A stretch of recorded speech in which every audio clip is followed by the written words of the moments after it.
Hello guys, welcome to the fourth episode of this series of how to get the Korean scholarship, the GKS.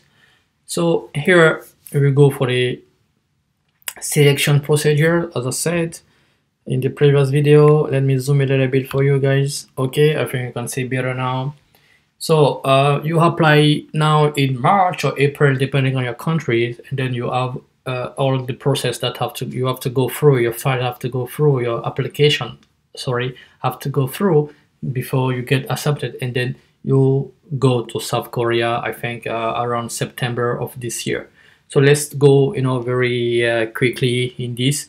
These are general information. I haven't yet started filling the forms, and I think that's why people are interested in. So I will go very quickly on this procedure, and then if you have any question, don't forget to put them in the comment sections, and also don't forget to like the video and to subscribe.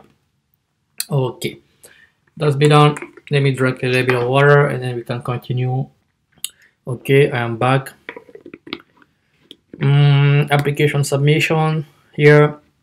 So in this Korean scholarship, there's two types of submission. Okay, you can either submit from your Korean embassy in your country, or you can directly contact a university and try to ask them, to help you in that submission, that you really have to convince a professor in South Korea that you are a very good student, and then the university will submit on behalf of you. They will submit your file, or you will submit with only the approval of the university. Okay, so there are two types of application. Okay, so embassy application is like around the world. There are 116 embassy of South Korea that you can apply through, and also 64 Korean university that you can directly apply through. Okay, and next one is this one. So you have to note about the deadline of the application. Now you are watching my video, you are in February. If you watch it in April or after March, then maybe it's probably over, probably. So the deadline is set by your Korean embassy. Okay, every embassy they have to decide their own date, because once they get your file, they have to go through a local, let's say national selection in your country, and then they have to submit the accepted candidates that the first screen, and then submit it to Korea by April, I think 4th. Then your local embassy, they have to check everything before they send it to Korea. Okay, so that's why you need to go on the website and also check to see if you are still is still running, or is already out, is already closed. And the university choice and field of study also, as I said, there is a form, but when you fill the form, you need to select at least 3 different university. This is for those people that are applying through the embassy. Okay, you have a list of university, you can only choose 3. And if you apply through a university that you already got accepted in, then only one university accepted you, so only one name need to be written. And the selection procedures here. So okay, let me go explain again. So the first round, that's what I was trying to explain, is the local embassy in your country. They have to get all the application form from different applicants that are interested in going study in South Korea. They have to do some document analysis, some check to see if you have good grade, if you have you fulfill all the condition. That's the first round. This is done locally in your country. Okay, once this is done, the embassy, they have to send it to the committee in charge by April. Here you can see by April. Okay, April 3rd of this year. All the embassy of South Korea, they have to send by this date. So 1 month before, they will open, they will close local files, local submission.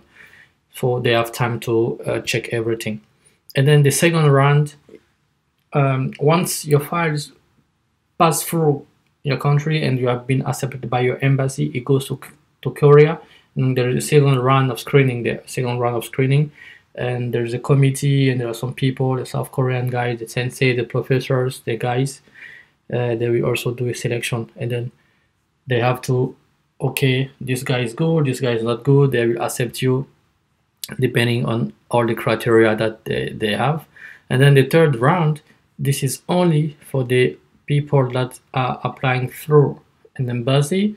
Okay, you will get notice like emails or letters that, okay, Mr. Mrs., you got accepted for this scholarship. Okay, then you have to provide medical examination. Okay, this is what is here, medical examination, or maybe copy of your passport, those things like this. And then the third selection will be that to review the university. So your country accepted you, okay, you can go. Korean people accepted you, okay, you can go. Now you have to go to the university phase. So you selected 3 university at the beginning, so we have to go and check if they have available seats for you in all of those 3 university. Then the last screen is you and the university. You know, the university have to check if they can accept you or not. So that's the last screen. What do they check? Okay, what is very important? The evaluation. So academic transcript is very important. Personal statement important. Statement of purpose or research proposal. Okay, statement of purpose or research proposal. So if you are master and you apply for master or PhD, then you need a statement of purpose. If you apply for research, then you need a research proposal, and then letter of recommendation. So those are the important documents. That's what they will, they will use this one to decide if they give you the scholarship or not. And interesting things here in this table is like the calendar, okay, of step by step, the selection timeline. So from February to March right now, this is the time that you have to, provide your files, the document, everything, application forms. And then in March is the first round. And April 3rd, all the embassy will, send the candidate to Korea. So after April 4th, if you don't have any information from your embassy, probably that you were not selected. But anyway, you have to check on them and ask if you pass or not, or they will send you emails or they will send you letters just to tell you, okay, you've passed the first round. Okay, that's not the final answer, but it's just the first round. You keep praying, keep working, and then around June, okay, before that, around June, you have the result of the third round. Okay, a result of the third round, and then everything is good. You succeed. You get the email from the university, from the committee, and also from your embassy. And from that, you need to start now applying for the visa. And this is very easy, but because you will get this letter from the NIIED. And once you get this letter from this committee, this institution, is much more easy for you to apply in your Korean embassy, and then you will get your visa. So if you apply this year in March and everything goes perfect, you will be in Korea in August. Okay, so just 6 months. This is pretty nice compared to Japan. Japan is 1 year, but Korean is, you apply in March, and in August, you already know if you go or not, and this is perfect. So that was all for this video. Okay, we talked about the selection procedure, kind of long, but I want you guys to grab everything perfectly. Okay, and don't forget to subscribe, to put your comment, and to like, and whatever you want to do or to say, you put it in the comments. Okay, and see you on the next video. And this is gonna be about the scholarship. Let's see the last video about the information, the guidelines. I don't want to go more after this one. Okay, and then we will go to fill the form.